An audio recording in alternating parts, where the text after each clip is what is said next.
Estamos de volta com o programa Entre Amigos e agora nós vamos conversar um pouco sobre direitos humanos, sobre segurança pública e um pouco sobre a efetividade dos direitos e das garantias fundamentais. Para conversar sobre isso aqui conosco, ele que nasceu em Salvador, mas é sergipano de coração, que é delegado de Polícia Civil, que é o doutor Mário Leoni. Mário, hoje a gente vai fazer uma conversa bastante interessante aqui sobre direitos humanos. Seja muito bem-vindo e obrigado por ter vindo aqui conversar um pouco conosco. Opa, eu é que agradeço o convite. Seu convite é uma convocação.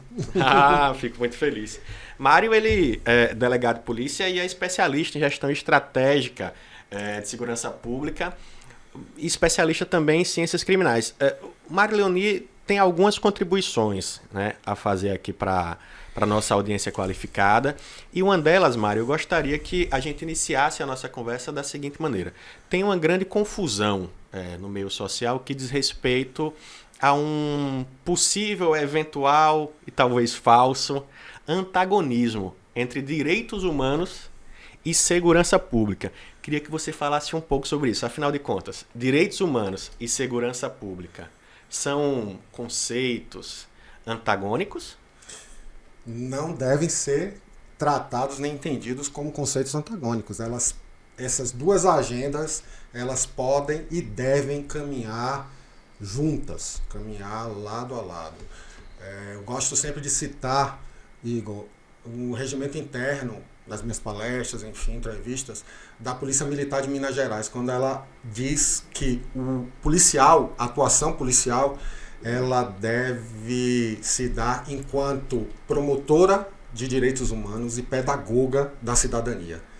Como isso ressignifica o nosso papel, a nossa atuação enquanto promotor de direitos, enquanto pedagogo da cidadania. O delegado de polícia, então, que é aquele operador de direito que primeiro vai tomar conhecimento da notícia de um crime, quando os fatos estão ali sangrando, e você precisa atuar como um promotor de cidadania, de resguardando inclusive os direitos de todas as pessoas envolvidas naquela ocorrência, seja na condição de vítima, de investigado, de testemunho, enfim, evitando principalmente a revitimização no âmbito institucional, no âmbito da delegacia de polícia. Então, esse é um papel muito grande. Tem um camarada que é cofundador do Movimento Nacional dos Policiais Antifascismo, Orlando Zacconi, que ele faz uma provocação que eu gosto muito. E quem disse que o delegado é para prender? O delegado é para assaltar. O delegado também é para assaltar. Quando está claro ali um abuso de autoridade, quando está claro ali a questão, por exemplo, do furto famélico, por exemplo, a questão, por exemplo, do jovem que é criminalizado, A gente tem, Igor, uma pesquisa acadêmica que estabelece critérios de ordem racial, para chegar à conclusão de que pessoas negras são muito mais propensas a terem as suas prisões preventivas decretadas em audiência de custódia, Então, é preciso que a gente rompa com o racismo, com o machismo, com a LGBTfobia institucionais. A gente não pode fechar os olhos para isso. Então, nosso papel enquanto militante de direitos humanos é esse também, de passar limpo esse estigma de uma polícia que seja truculenta, enfim, por uma polícia promotora de direitos humanos. Excelente, doutor Mário. Veja, doutor Mário hoje está lotado no Departamento de Homicídios e Proteção à Pessoa, né? Exato.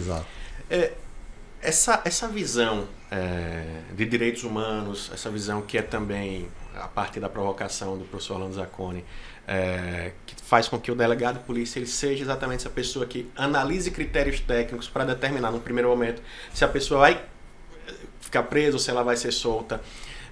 Isso muitas vezes é entendido pela sociedade como uma defesa, como se fosse passar a mão na cabeça de bandido. É claro que a gente precisa discutir isso de uma forma mais aprofundada para não cair nesses equívocos mais simplistas. Afinal de contas, essa visão de direitos humanos é uma visão que garante mais eficiência à segurança pública e que eventualmente deve ser discutida no sentido de segurança de direitos, ou não? De fato, isso traz uma segurança pública mais frouxa? Sem dúvida. Então, aí é que tá. A gente precisa de uma segurança pública, de uma gestão da segurança pública mais horizontalizada, mais democrática. Nesse aspecto a gente ainda está engateando muito. Muitas outras pastas, muitas outras secretarias, ministérios, no âmbito da educação, no âmbito da saúde, estão bem mais à frente por promover de uma forma mais efetiva o controle social. A gente tem uma dificuldade muito grande na segurança pública de promover o controle social. As nossas ações, via de regra, são verticalizadas, sem a participação da sociedade civil organizada na formulação dessas políticas públicas, no andamento, na execução e na avaliação dessas políticas públicas. E aí a gente sempre vê, nas rodas de conversa dos camaradas, o ressentimento pela falta de legitimidade em relação a essas ações, a falta de reconhecimento da sociedade em relação a essas... Mas não teria como ser diferente se nós somos tão herméticos, se nós somos tão arrogantes, né, na condução da segurança pública. É preciso que haja mais controle social. É preciso que a sociedade civil paute as suas apreensões, seus anseios, suas angústias, para que a gente possa formular políticas que sejam mais efetivas, que atendam realmente ao clamor da nossa sociedade. Excelente. Você coloca um ponto importante, que é uma maior probabilidade de uma pessoa negra ter a sua prisão em flagrante e, no segundo momento, de ter convertido essa prisão em flagrante em prisão preventiva. Nesse sentido que você está colocando aqui de uma forma bastante tranquila e clara, é um racismo estrutural que insiste em ser presente na nossa sociedade. E nesse contexto aqui, nessa assimetria, nessa desigualdade de tratamento, qual é a importância do delegado de polícia que tem essa visão de respeito a direitos humanos? Então, como eu havia dito, eu havia fugido a palavra, uma paleta de cores. Então, tem pesquisa acadêmica que evidencia que existe uma paleta de cores para se determinar quem deve ou não ser liberado, né, ser solto em uma audiência de custódia. E aí as pessoas negras, e aí qualquer visita a qualquer presídio vai confirmar isso, né? Que a maior parte dessa população carcerária tem cor, tem CEP, né, tem baixa escolaridade, um percentual muito alto, não tem pai registrado na certidão de nascimento. Então, existe uma série de questões de ordem social que são muito maiores e que, se não forem enfrentadas, o nosso trabalho na segurança vai ser de enxugar gelo, né? Diante de um país marcado por tantas desigualdades. E aí, o delegado de polícia, o policial, que não tem essa sensibilidade, vai estar promovendo mais injustiça, mais desigualdade, né? Nossa população carcerária já é a terceira maior do mundo, já ultrapassamos a Rússia, né? E no que é que isso tem sido favorável à redução dos índices de criminalidade e violência? Nada, ao contrário. Tem gente, sim, lucrando com isso, com o carceramento em massa de uma população pobre, preta, das periferias, e um genocídio que acontece também por conta da forma como essa política perversa de guerras às drogas ela é também promovida pelos órgãos de segurança pública, inclusive. Então, essa consciência é fundamental. Eu lembro, por exemplo, que eu tive alguns embates, eu como delegado plantonista, em conduções feitas de jovens da periferia, quando essas guarnições queriam a todo custo que fossem enquadrados em flagrante de tráfico de entorpecentes, quando na verdade eles eram usuários apenas. Não era um caso de autuação em flagrante. Mas, infelizmente, existe essa paleta de cores, tanto que muitas vezes influencia o convencimento do delegado, influencia muitas vezes do magistrado, e aí vem o nosso papel. Nós, policiais antifascismo, eu tenho muito orgulho de militar nesse movimento, um movimento nacional, contra-hegemônico ainda, somos ainda uma minoria dentro das forças de segurança, mas é importante que a sociedade saiba da nossa existência, que nós reivindicamos uma agenda política radical, mas radical no sentido assim, da palavra, da busca da raiz do problema, né? E porque se a gente não busca a raiz do problema, a gente vai estar sempre adotando medidas paliativas, e uma dessas medidas paliativas, ela vem nesse viés repressivo, né? Que não resolve, né? as nossas questões sociais dessa sociedade tão desigual nossa. Então, a gente reivindica a desmilitarização da segurança pública, a gente reivindica a agenda antiproibicionista, né, de legalização das drogas, que não significa liberar geral, é levar em consideração cada substância ou grau de dependência que porventura possa causar, e promover que o Estado promova o controle, né, da produção, da distribuição e do consumo de quaisquer drogas, porque já está mais do que provado que droga não pode ser tratada como um problema de polícia, como caso de polícia. Essas pessoas que porventura fazem uso abusivo de quaisquer substâncias entorpecentes precisam ser acolhidas pelo sistema de saúde do nosso país, mas como? Se for numa perspectiva criminalizadora, né?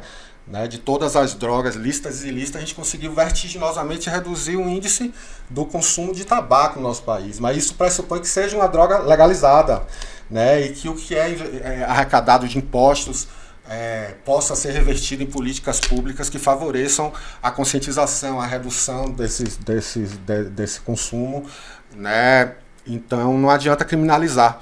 Então a gente reivindica reformas estruturais, Igor, na segurança pública, né?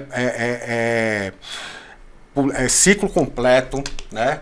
Ciclo completo, com carreira única. A gente vê hoje a sociedade, as polícias reproduzirem esse sistema de castas que a gente vê na nossa sociedade. Então não é à toa que existe concurso para delegado e para agentes e escrivães, para oficiais e para praças, ressaltando que até o advento da Constituição de 88, os nossos praças não tinham direito ao voto, sequer ao voto.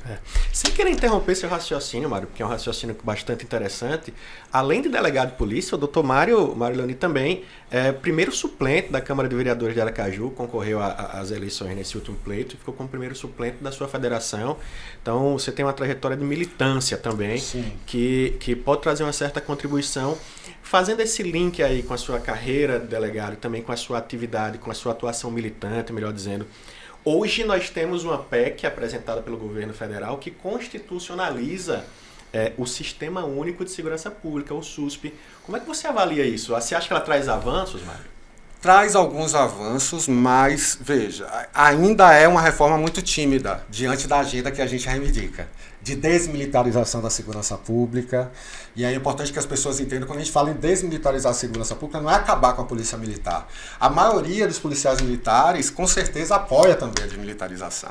Porque a desmilitarização, nós, policiais antifascismo, nos reivindicamos trabalhadores, né? Essa consciência de classe falta muito nos nossos policiais, porque são tratados como subcidadãos, como trabalhadores de segunda e de terceira categoria, sem direito à sindicalização, sem direito à filiação partidária, sem direito, enfim, os nossos policiais militares. Até pouco tempo, os policiais militares, eles estavam vulneráveis até à prisão disciplinar, a ficar preso num quartel se o seu superior hierárquico entendesse que você agiu com insubordinação. Então, isso em nome da famigerada hierarquia e disciplina. Não, hierarquia e disciplina a gente precisa em qualquer ambiente corporativo, mas militarismo é um câncer adoecedor para os trabalhadores da segurança pública. E aí a gente reivindica isso. Desmilitarização da segurança. É inadmissível que constitucionalmente as forças policiais, militares, bombeiros militares sejam tratados constitucionalmente como forças auxiliares do Exército, das Forças Armadas, porque Forças Armadas é para defender a nossa soberania. Em caso de guerra, em caso de calamidade, essa não é a nossa atuação na segurança pública, é completamente diferente. É de mediar conflitos em sociedade, uma sociedade extremamente desigual. Então, assim, a nossa agenda política, infelizmente, a reforma, a PEC não contempla. Então, assim, nós entendemos muito tímida, mas que traz, sim, alguns avanços que são importantes também. A gente não pode deixar de reconhecer isso. Muito bom. Doutor Mário Leoni, muito obrigado pela sua participação. Essa é uma conversa extremamente importante e a forma como se coloca temas tão delicados é uma forma que traz uma certa leveza e a gente poderia ficar aqui conversando por horas. Você coloca alguns temas como a desmilitarização da segurança pública e aí eu já quero deixar aqui o convite para uma próxima oportunidade, porque a gente tem que tratar sobre esses temas. Você tem expertise no assunto e a gente tem que tratar sobre isso. Para a gente ter como um grande resumo aqui, é possível então dizer que segurança pública não só não é antagônico ao conceito, a pauta de direitos humanos. Na verdade, segurança pública é um direito humano, né, doutor Mário Leoni? Então, muito obrigado pela sua participação, entendendo que segurança pública é também segurança de direitos. Eu já convido vocês para o próximo sábado, às 13 horas, assistir mais uma edição do programa Entre Amigos, que fica por aqui. Muito obrigado, doutor Mário Leoni. Obrigado, Igor. Até a próxima, pessoal. Na Derma Center, você encontra tecnologia, qualidade e profissionais especialistas para cuidar da sua saúde e bem-estar. Nossa clínica oferece um ambiente acolhedor e atendimento humanizado. Com equipamentos modernos e técnicas avançadas, garantimos segurança e resultados eficazes. Aqui, sua jornada começa com uma avaliação personalizada, oferecendo procedimentos faciais como harmonização e rejuvenescimento, corporais para modelagem e redução de medidas e capilares para fortalecimento e crescimento dos fios. Agende já a sua avaliação e descubra o melhor da estética na Derma Center.